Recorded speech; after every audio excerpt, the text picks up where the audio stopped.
This report brought to you by the Richmond Club, where investors and high-growth companies meet. Thanks, Pierre. Our next speakers are the CEO and CFO for CannTab Therapeutics. Please welcome Mr. Jeff Renwick and Richard Goldstein. Thanks, Greg. Well, you've learned about copper, zinc, gold. Now you're going to hear about cannabis. I'm Jeff Renwick, CEO of CannTab Therapeutics. I've worked with many big pharma guys like Barry Sherman, Morris Goodman, Eugene Melnick, to say a few. And I've developed several products for international markets and built several factories to make those products in.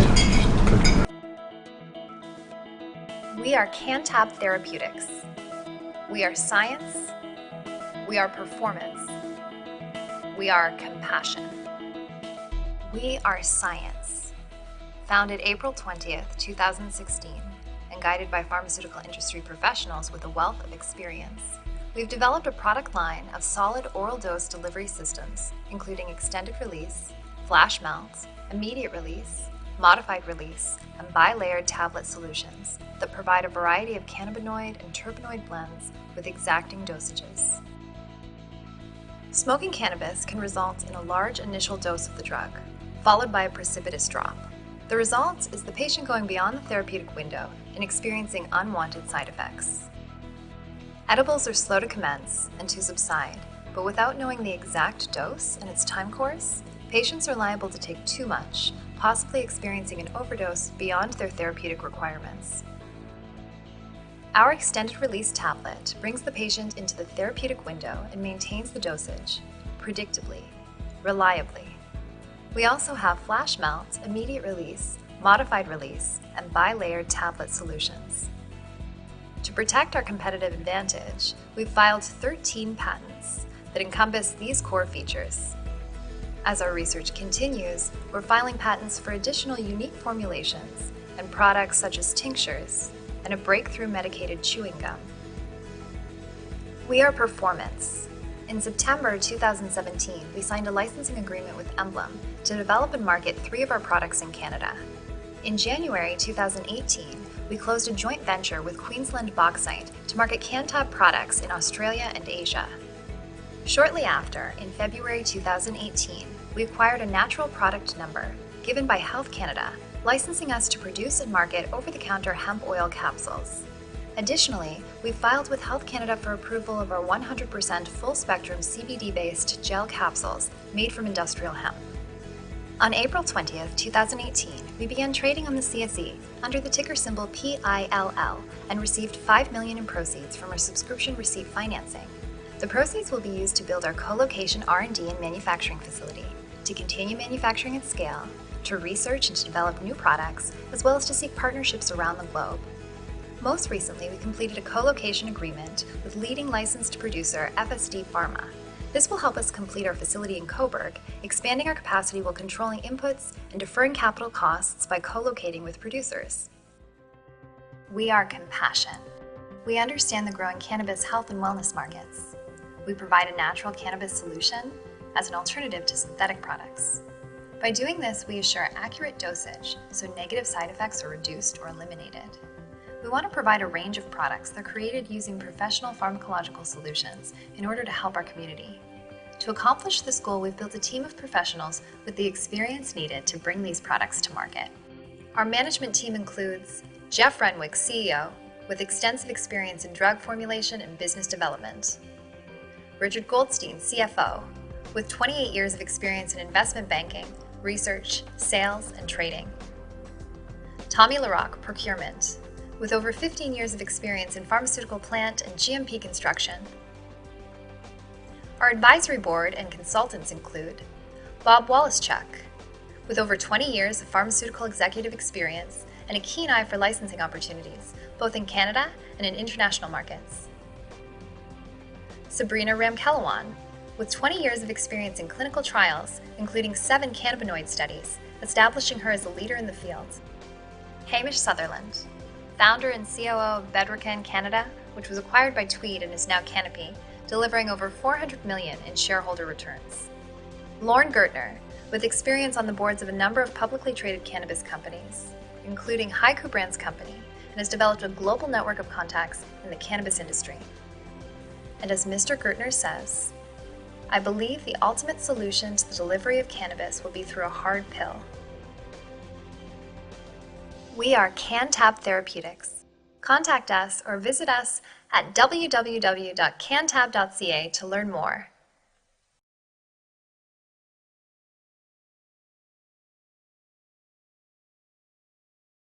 Okay.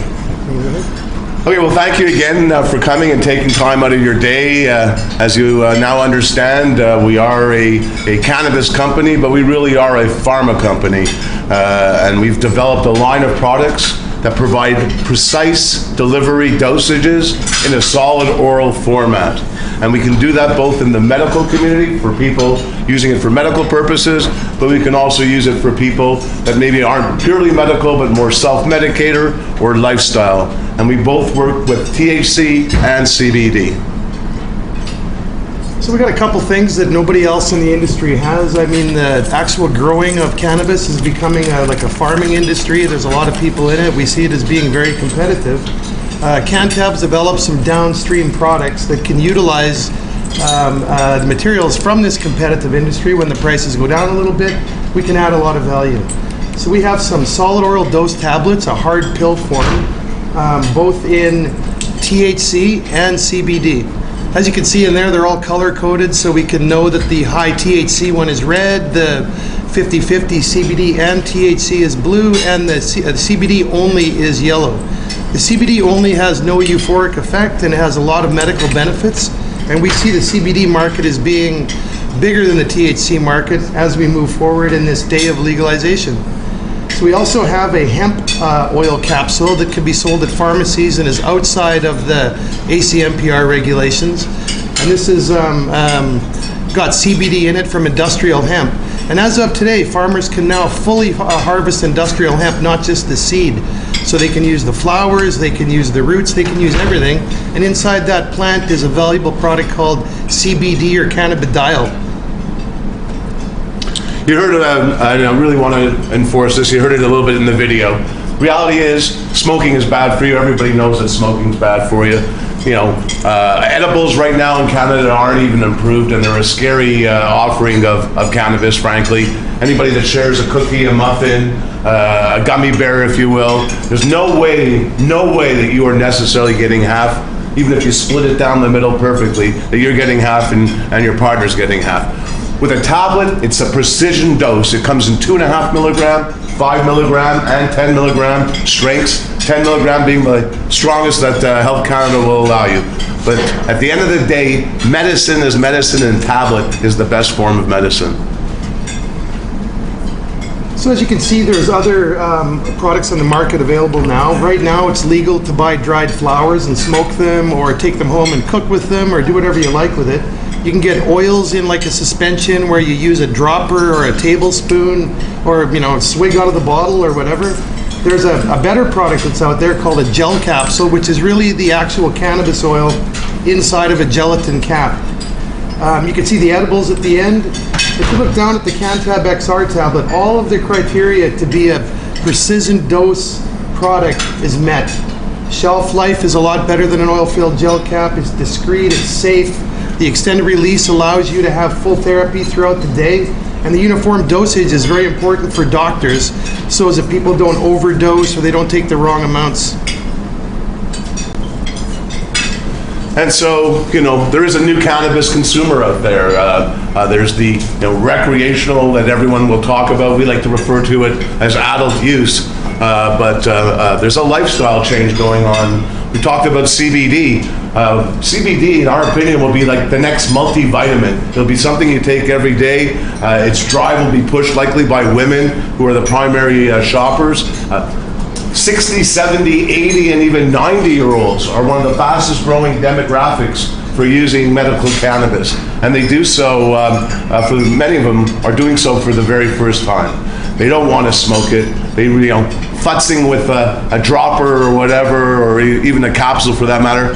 A pill's a pill, a tablet's a tablet. Just like an aspirin, it's the same size. It's just as easy to take. I'm going to tell them about your mom. You can't pass it. You can't pass it. Okay, so based on that, we've identified some improvements in the whole field in this area. So we filed 13 patents. None of them are granted yet. We started 2 years ago with our patent filings. We have patent filings on the way we assemble the tablets. We have patent filings on what's in the tablets. But more importantly, we have a patent filing for what we think is going to be a very big area for our tablet, and that's opioid addiction therapy treatment. Through our research and through discussions with medical professionals and through our advisory board, we realized that opioids are an epidemic. So we feel the cannabis tablet can hopefully replace some opioid therapies that some people are, begrudgingly hooked on.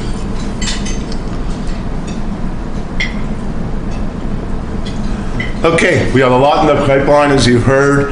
We've already fully developed the extended release tablet, but stepping back, that hemp oil capsule that I talked about, this could be put on a shelf tomorrow. Hemp seed, frankly, doesn't have real CBD in it. It has more of omegas, and so we're not here to sell snake oil. We're here to help people and treat them. And so when that hemp oil gel capsule becomes full spectrum, which is, as of today, doable, we hope to be in the first quarter of 2019 generating revenue from the sale of product. All revenues, I might add, that we've generated to date have been license fees from a variety of different entities. The extended release, we haven't told you, that's a 12-hour midpoint, an 18-hour lifetime within the bloodstream. So you're talking about a one-a-day tablet. Most tablets, capsules, or whatever you take, whatever medication, if it's not extended release, it's typically a 4 to 6 hours. At 18 hours, we're keeping the cannabis in your bloodstream. Flash melt, just into the buccal cavity, medicated gum, obviously, everyone understands that. The one that I want to take a moment on is the bi-layer tablet. Maybe sometimes you go to a pharmacy and you'll see a pill that has a green layer and a white layer, and it's a acetaminophen mixed with another drug, kind of like a two-in-one, if you will. We see the greatest opportunity of being able to use our proprietary formulations and be able to essentially deliver on one side of the tablet an immediate release with THC, deal with your pain, deal with your sleep, get you off to bed, and then through the course of the night, the balance of the pill is CBD on an extended release. When you wake up in the morning, you're feeling good, you're not high anymore from the THC, and you're ready to tackle the day. So we have a co-location strategy that we're working with. In order for our product to be manufactured, we have to acquire oils or raw materials from a licensed producer. So in the past, the regulations were very tight. As of today, they're changing a lot, and we'll have a lot more clarity once we get to read the full act, once it's published. But we've developed a co-location strategy where we set up a small manufacturing facility inside the licensed producer's building. So that allows us to take advantage of their license to acquire the product, manufacture it, and not have to build out a full infrastructure of a factory. We do have our own facility in Markham, which we have an application in the queue right now to become a licensed producer, but it's not yet approved. So if we can't make it at the co-location strategy, we can make it at our own plant, or we can diversify the products between the facilities. And we find that this is probably the best use of our capital, plus it gives us a really good advantage in distribution, because all the licensed producers have distribution, and the people we partner up with, we're going to take advantage of that. And so, again, you heard a little bit in the video. We have made progress. We've done a licensing deal with Emblem. Emblem's another licensed producer located in Paris, Ontario. And we've licensed them essentially 3 of these tablets in 3 of those dosages. And they will be the marketing arm, if you will, for Canada only. The rest of the world is still being held by our company. It says Queensland Bauxite, that's the parent company. Their subsidiary MCL, and through another subsidiary Vitacan, is essentially an Australian medical cannabis focused company, and they are looking to distribute our product throughout Australia and then possibly into Asia. The Health Canada approval, as I mentioned to you, is great. We have an NPN number. That's something you can generate revenue with. I've already explained why we're not doing that, but as soon as we can go ahead with the full spectrum oil, you'll see that in capsules and you'll see that in tablets in the not too distant future. We did get listed on the CSE April 20th, 420, if you will, 2018. Our stock is in the about $1.60 range, which would translate to about a $40+ million market cap. And in September, just this a couple months ago, we did that deal with FSD Pharma. That deal will allow us to essentially have a worldwide manufacturing and distribution center, all done at the Coburg plant in Ontario. The actual space we're taking is the Cool Whip space, where Kraft used to make Cool Whip, and a lot of good karma attached to that. So we look forward to that as well. Right. Actually, what isn't in there, just recently we signed a letter of intent with a large company out of Colombia to purchase their oils, bring it to Canada, bring it to our plant in Coburg, manufacture the tablets, and then ship them back to South America for distribution throughout their distribution channels. That also comes with a license fee. We already went through this, but the point of this slide really is, even though the company's only a couple years old, this whole group of people have been working together for 15 years on different pharmaceutical projects, both for the FDA, Canada, and Europe. There's our board. We went through the advisory board guys already, so there's no point in continuing there. I'll take us through the capitalization chart. So, the founders, Jeff, myself, a couple others, as a group hold 9.4 million shares. We have some early stage investors in the predecessor company that we call founding seed investors.